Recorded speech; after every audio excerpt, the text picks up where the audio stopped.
After I collapsed at work, Dad called me and asked if the $20,500 allowance was enough.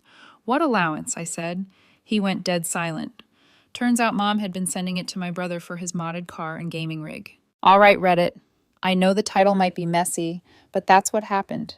My mom had been stealing my monthly allowance for 6 months to bankroll my brother's lifestyle while I worked 3 jobs until I collapsed face first into a stack of dirty dishes. Real subtle. I would not recommend. I'm Catherine, 24 female, second-year med student at Northwestern in Chicago.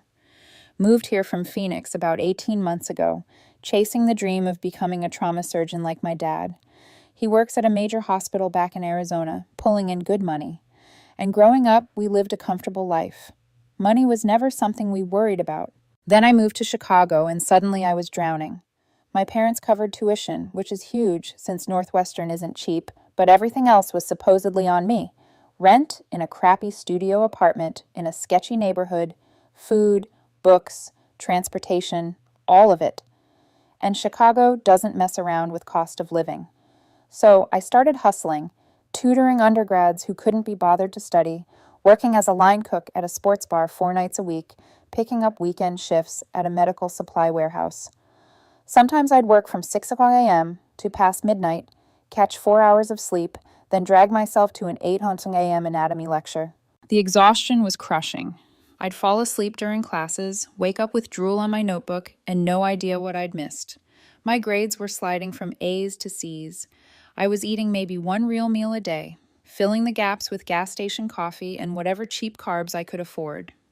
Living the dream, baby. My friends noticed I was falling apart. One of them, Derek, cornered me after class one day and straight up asked if I was okay. I brushed him off, said I was handling it, just needed to grind through the semester.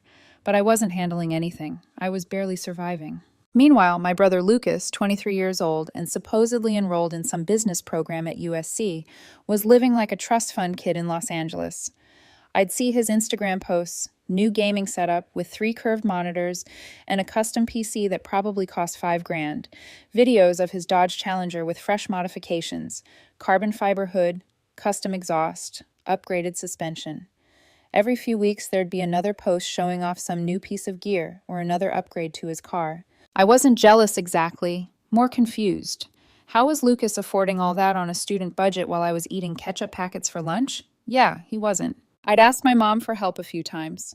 Just a couple $100 a month to ease the pressure. She'd shut me down every time. Said Dad's hospital had reduced his hours. Money was tight.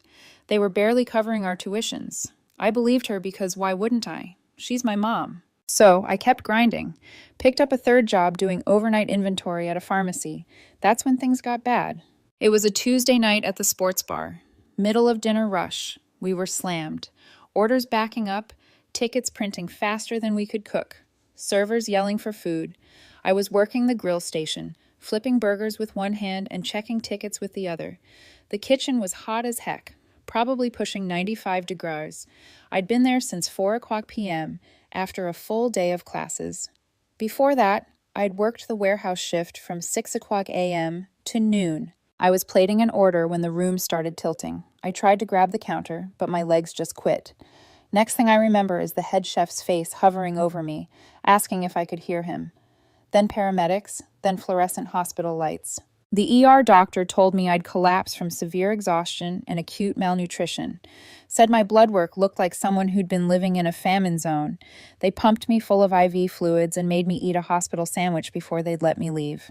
The bill was $1,200 that I absolutely did not have. My manager at the bar called the next day, said he'd been the one to call 911, and that he'd also called my parents since I had them listed as my emergency contact.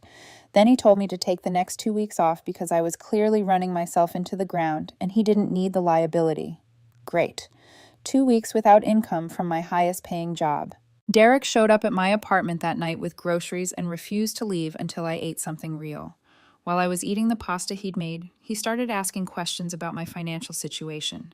When I explained that I wasn't getting any help from home, he looked at me like I'd lost my mind. Dude, your dad's a surgeon. Why aren't they helping you? Mom says money's tight. Tight enough that your brother can afford a custom gaming rig and a modded out Challenger? And that's when something clicked. Derek pulled up Lucas's Instagram, and we started going through his posts from the past 6 months.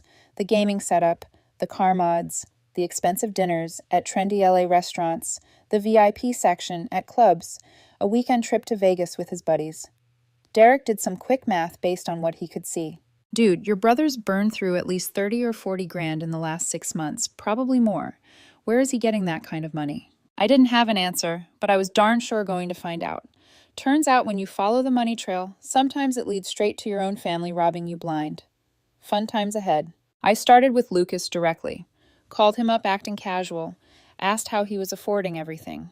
He got defensive immediately, said it was none of my business and that Mom helped him out sometimes.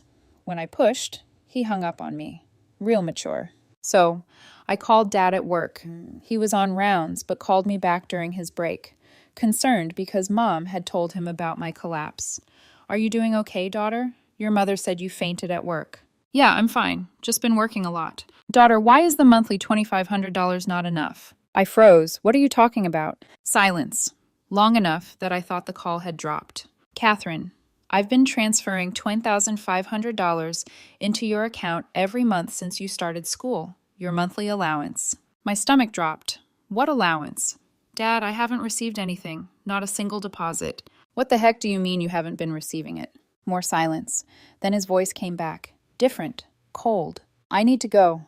Don't say anything to your mother yet. I'm flying up this weekend. He hung up and I sat there in my crappy apartment doing the math. $2,500 a month for 18 months. That's $45,000. Money that was supposed to keep me fed and housed and focused on school. Money that had just disappeared.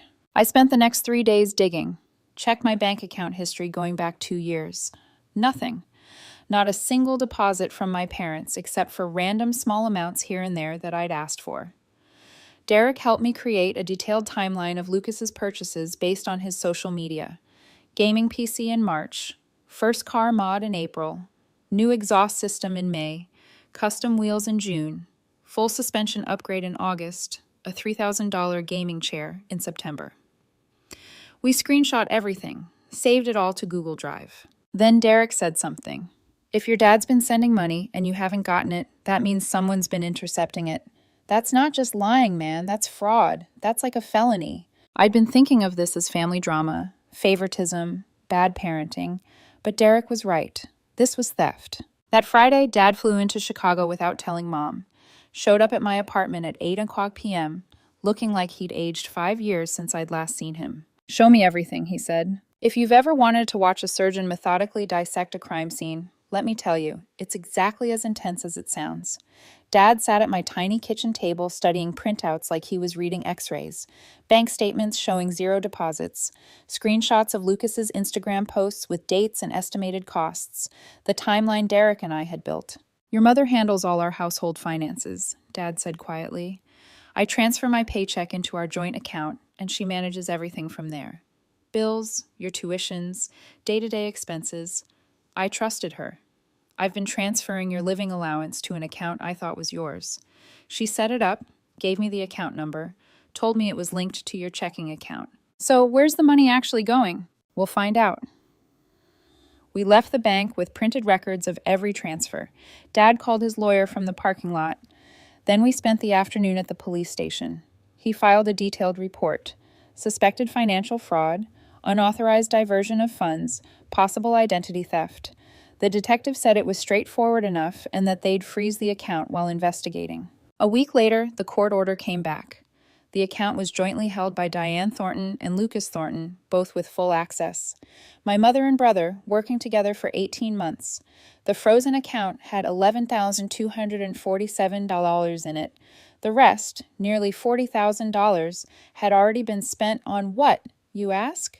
Gaming equipment and making Lucas's Challenger look like it belonged to a Fast and Furious extra. Money well spent, clearly. Dad stood up fast. He pulled records for every account he shared with Mom. Credit cards, savings, investment accounts, everything. He found more problems immediately. Cash advances from their credit cards totaling another $15,000 over the past year. Withdrawals from their savings that Dad hadn't authorized. She's been siphoning funds from multiple sources, Dad said. This isn't just your living expenses. She's been stealing from our retirement accounts. We ordered food that night and kept working. Dad called a lawyer friend back in Phoenix. Explained the situation. The lawyer was blunt. What Mom had done was financial fraud, identity theft, and potentially elder abuse since she'd forged Dad's signature on several withdrawal forms. I want her to know that option's on the table, Dad said. Sunday morning, Dad called Mom and told her we were both flying home to Phoenix that afternoon for a family meeting. She tried to protest. Dad cut her off. This isn't optional, Diane. We'll be there by 6 p.m. Have Lucas there too. Nothing says quality family time like an ambush with legal documents and a side of existential dread. We landed in Phoenix at 5:30 p.m. Lucas's Challenger was in the driveway. Mom opened the door, looking nervous. Michael, Catherine, this is unexpected. Where's Lucas? Dad's voice was flat. In his room. Michael, what's this about? Get him, living room now. She hurried upstairs and came back with Lucas, who looked annoyed at being interrupted. He had the audacity to be wearing a $200 gaming headset around his neck. We sat. Dad opened his folder and pulled out bank statements. Diane, do you know what account number this is? Mom glanced at the paper and something flickered across her face. I'm not sure. Why? It's the account you told me was Catherine's living expense account. Dad's voice was calm, precise. Except it's not Catherine's account, is it? It's a joint account held by you and Lucas. Would you like to explain why Catherine's living expenses have been going into Lucas's account instead? Lucas shifted in his seat. Dad continued. $50,000, Diane. Where did it go? Lucas spoke up, trying for casual. Look, Mom said you'd approved. Don't. Dad's voice was sharp. Don't lie to me. He pulled out his phone and started scrolling through screenshots. Custom gaming PC, carbon fiber hood, custom exhaust, suspension upgrade, custom wheels, gaming chair. That's over 20 grand right there, and that's just what he posted publicly. Lucas has needs too, Mom said, defensive. He's building a career in business. He needs to present a certain image. He's 23 years old, playing video games and modding his car, Dad interrupted. While his sister was working 3 jobs and collapsed from malnutrition.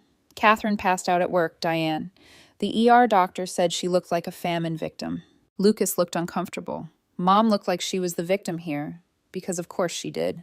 You've always favored Catherine, she shot back. Lucas needed support too. So you stole it from Catherine? From our retirement accounts?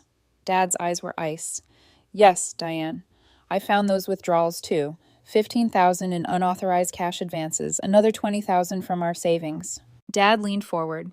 Here's what's going to happen. Tomorrow morning, you and I are closing that fraudulent account. Every remaining dollar goes to Catherine's actual account. You're being removed from all our joint accounts. And Lucas's access to family money ends today, completely. You can't do that. Lucas stood up. That's my money. It's money stolen from your sister while she was starving. Sit down. Lucas sat. We're also having a conversation with a lawyer, Dad continued. Because you're looking at serious charges, Diane. Mom's face went white. You wouldn't try me. The next morning, Dad and I went to the bank while Mom stayed home. The bank manager confirmed what we already knew and explained the account would remain frozen during the fraud investigation. Back at the house, Mom had apparently decided her best defense was a good offense. We walked in to find her on the phone, crying to someone about how Dad was financially abusing her. Dad waited until she hung up. Who was that? My sister, someone who actually cares about what happens to me. Here's the situation, Dad continued. I've frozen the fraudulent account. I've removed you from our joint checking and savings. You'll have access to one credit card with a $500 monthly limit for essentials. The mortgage is paid. Utilities are handled. You're not being left destitute, but your free access to family money is over. This is controlling behavior. You can't do this. I can and I am. You committed fraud. You stole from our daughter. Dad pulled out his phone. I have a lawyer on retainer. He's drafting divorce papers. You'll be served within the week. Mom's face crumpled. The tears looked fake. Divorce papers? Michael, have you lost your mind? You're throwing away 25 years of marriage over a misunderstanding? I spoke up. Mom, I collapsed at work because I hadn't eaten a real meal in 3 days.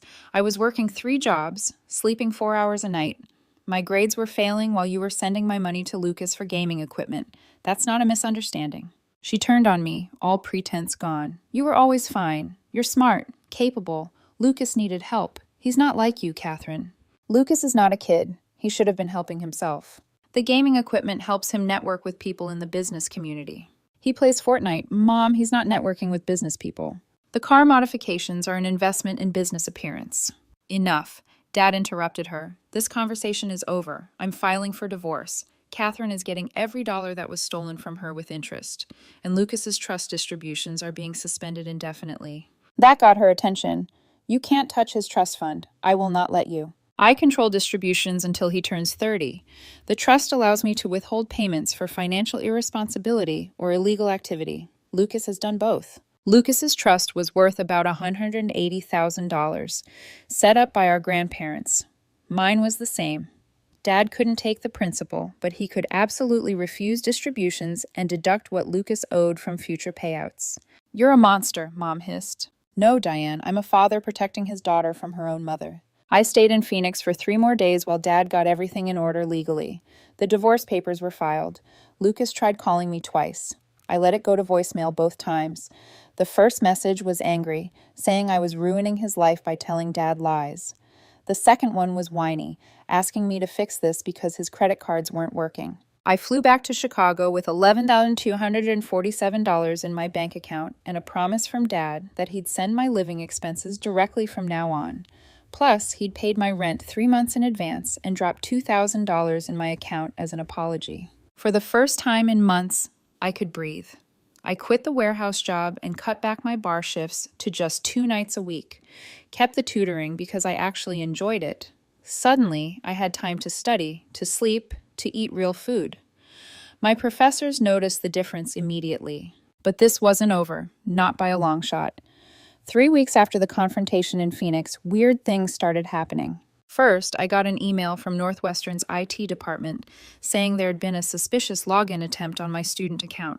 They'd locked it because someone tried to access it from Los Angeles. The location made my stomach twist. Lucas. Then my landlord called. He said someone had reached out claiming to be a family member who was handling my affairs because I was hospitalized, asking about taking over my lease. My landlord didn't believe it, told them to pound sand, but gave me a heads up. Derek sat on my couch as I explained what was going on. He stared at me, then shook his head. That's not just petty, Catherine. That's identity theft. Your brother's escalating. He was right. I pulled my credit report the next day, and there it was. An application for a new credit card in my name, filed in Los Angeles with Lucas's zip code. It had been denied because the address didn't match, but the attempt was there in black and white. I filed a police report immediately. The detective who'd handled the earlier fraud added it to my case file. 2 days later, it got worse. I answered a call from an unknown number. The woman on the other end sounded professional, rehearsed. Is this Catherine Thornton? Yes. I'm calling from Credit Solutions regarding your outstanding debt of $8,400. What debt? I asked, cold prickling my skin.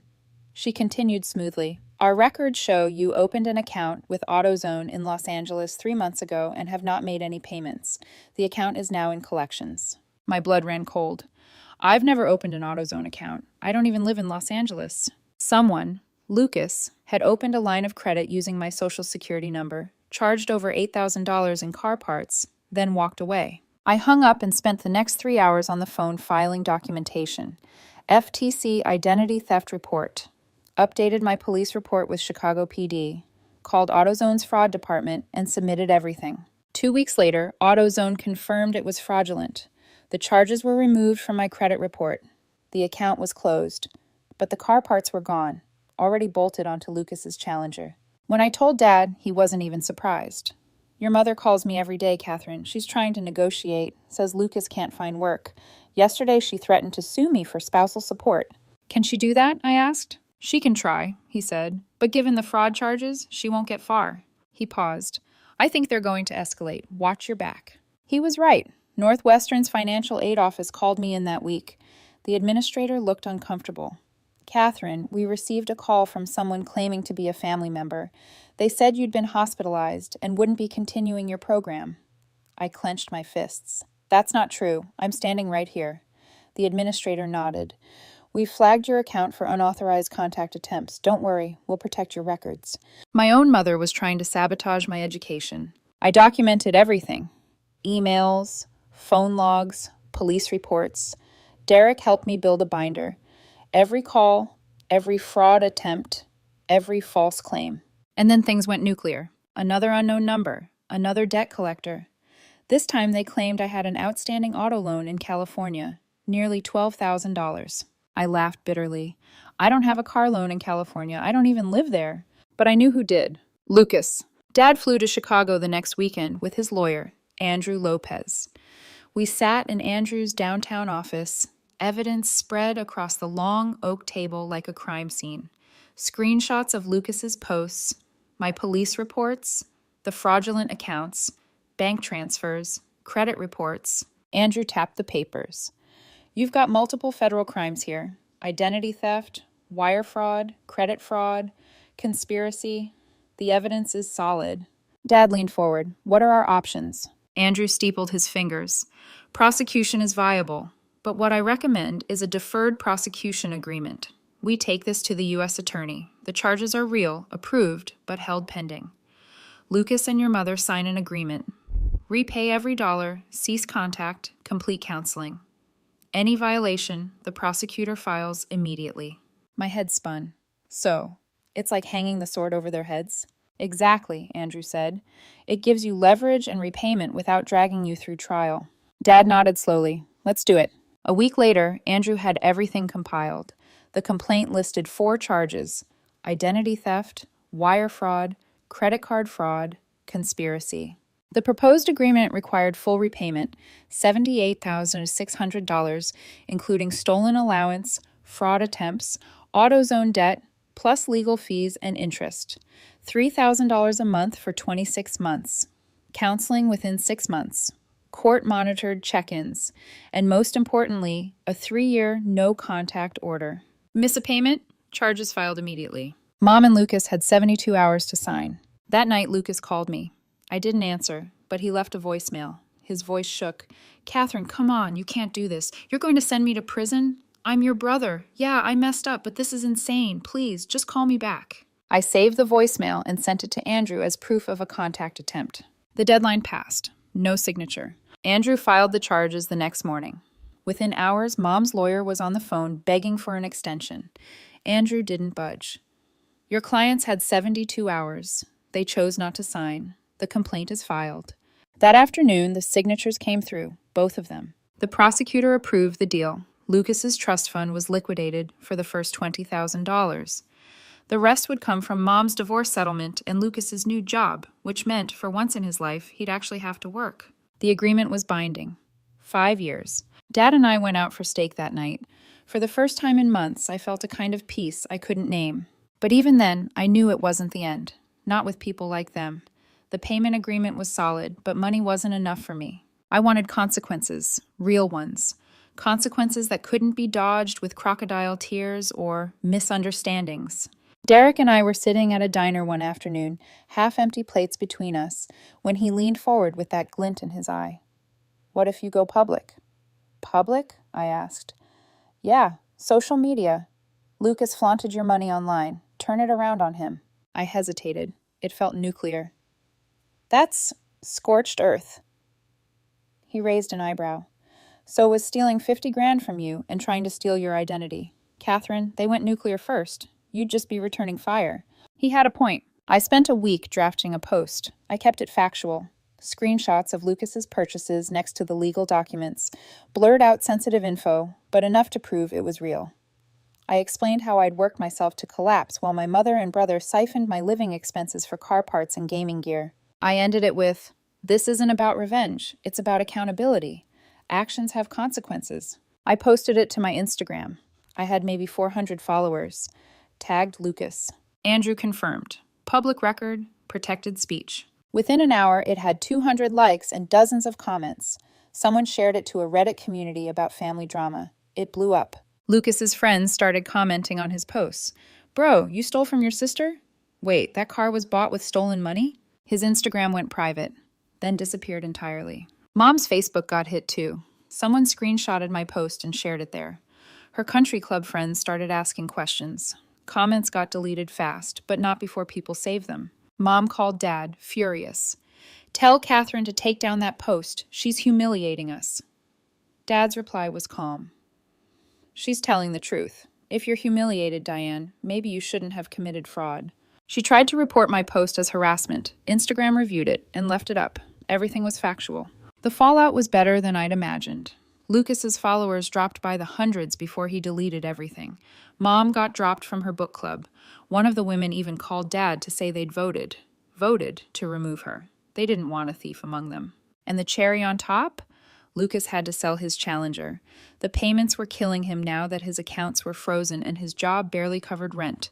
He'd sunk over $40,000 into mods and sold it for $28,000. Derek found the listing online, complete with Lucas's desperate attempt to make it sound like the upgrades were luxury investments. We laughed until our sides hurt. Meanwhile, my life turned around. With steady support from Dad, I moved into a better apartment, a real bedroom, not just a studio. I quit 2 of my jobs, kept tutoring, and actually had time to breathe. I joined a research lab at Northwestern, working under Dr. Sarah, one of my professors. She noticed the change in me, the improvement in my grades, the way I finally looked alive again. She offered me a paid research position. Flexible hours, great for my resume. I accepted instantly. By the end of the semester, I was back on the dean's list. 2 published papers, a 3rd under review. For the first time, I wasn't surviving. I was building something. 2 years later, my life looked nothing like it had before. 3rd year of med school, top 10% of my class, research going strong, residency programs already reaching out to me. Dad was thriving too. Divorce finalized. Mom got far less than she'd expected, especially after the court factored in her fraud. She was living in a modest condo, still making her monthly payments. Lucas was floundering. Retail jobs, roommates, counseling sessions, constant financial strain. He tried once, through Dad, to ask if we could put this behind us. I said no. The no contact order stood. The Instagram post I'd made stayed up. Over 3,000 likes now. Every few months it resurfaced and spread again. Lucas would never escape being that guy, the one who stole from his sister. Then came the conference in Phoenix. Dr. Sarah invited me to co-present our trauma surgery research. Dad came to support me. The presentation was flawless. Standing ovation, recruiters from hospitals lining up to get my card. Afterwards, I was waiting in the hotel lobby for my Uber when I heard it. Catherine. I turned. Lucas stood there in an IKEA uniform polo, name tag pinned crookedly to his chest. He looked different, smaller, deflated, the golden child shine gone. "What are you doing here?" I asked. I work nearby. Saw you earlier. Waited to see if you'd come back." He shifted on his feet. "Can we talk? 5 minutes?" Every nerve in me screamed to walk away. The no contact order was still active, but curiosity pinned me in place. "You've got 3 minutes," I said, "and we're staying right here." He nodded quickly, relief flickering in his eyes. "Look, I know I messed up. I know what I did was wrong. Mom's been in therapy, and she says I need to take accountability. I wanted to apologize, for real, not because of court, because I was selfish and I hurt you." I checked my phone. "Okay, apology noted. 2 minutes left." He winced. "Catherine, I'm trying. I've got a job. I'm in counseling. I'm making payments. Can't you just—" I cut him off. "You want to make things right? Finish your payments. Keep going to therapy. Don't contact me again until the agreement expires." I glanced at his uniform. "How's IKEA treating you?" His jaw tightened. "It's a job." "Yeah, an honest one. First time for everything." He flinched. "Do you really hate me that much?" I shook my head. "I don't hate you, Lucas. I don't feel anything about you anymore. You're just the guy who stole from me and faced consequences." My Uber pinged outside. I started walking. He called after me. "Seriously, that's it?" "Yep," I said, pulling the door open. "That's it. Have a good life, brother. Don't try to contact me again." I walked out into the night air without looking back. Some bridges deserve to stay burned. I didn't hear from Lucas again after that night in Phoenix. The no-contact order stayed in place, and when it finally expired, I still kept my distance. He'd had his chance to rebuild something real, but by then, I no longer needed it. Mom was another story. She called Dad a few months later, trying to angle her way into my graduation ceremony. Dad passed the message along, careful not to pressure me. "It's your choice," he said. "She wants to sit in the crowd and clap like she's proud." I didn't even hesitate. No. She lost that right the day she chose Lucas's image over my survival. And that was that. Life moved forward, as it always does once you stop looking backward. With the financial leash cut, I had space to breathe and grow. I threw myself into my residency applications and the interviews that followed. For the first time, programs weren't looking at me as a frazzled, overworked med student. They were looking at me as a promising future trauma surgeon with research experience, publications, and drive. Dad flew out for match day. When my name came up, when the hospital I'd dreamed of since I was 16 announced me as one of their incoming residents, he had tears in his eyes. "Your mom would have tried to make this about her," he whispered. "I'm glad she's not here. This moment is yours." I nodded, my throat too tight to speak. Months later, while packing for the move to my residency city, Derek found me sitting on the floor surrounded by boxes, scrolling through my old Instagram post, the one that had blown everything open. "You ever think about deleting it?" he asked. I shook my head. "No, that story belongs to me, to every kid who's been gaslit into believing their pain was less important than someone else's shine. It's proof I survived." He smiled. "Then leave it up. Let people keep learning what accountability looks like." Residency was brutal, but in a different way. Long hours, sure, but this time I was fueled by purpose, not drained by betrayal. I ate, I slept, I thrived. My attendings pushed me hard, but they also respected me. I wasn't the girl collapsing on a greasy kitchen floor anymore. I was Catherine Whitmore, MD to be. The last I heard, Mom was still in her condo, still paying off the remainder of the agreement, her reputation in shreds. Lucas was working retail in Phoenix, hopping between jobs, barely making his payments. Sometimes people asked if I'd ever reconcile with them. My answer never changed. No, some damage can be forgiven, but some damage becomes part of your DNA. You don't invite that back in. Because here's what I learned. Family isn't defined by blood, or last names, or childhood photos in silver frames. Family is who shows up when you're collapsed on the floor, who brings you groceries when you can't afford to eat, who sits at your side while you piece your life back together. Derek was family, Dad was family. The rest? Just people who shared my last name once. Years later, after my first solo trauma surgery as a resident, I stood in the locker room staring at my reflection. I thought about the girl who had once worked 3 jobs, starving herself to keep afloat while her mother siphoned her lifeline into her brother's car mods. And I smiled, because I wasn't her anymore. I'd burned the bridge, and on the ashes, I'd built a life.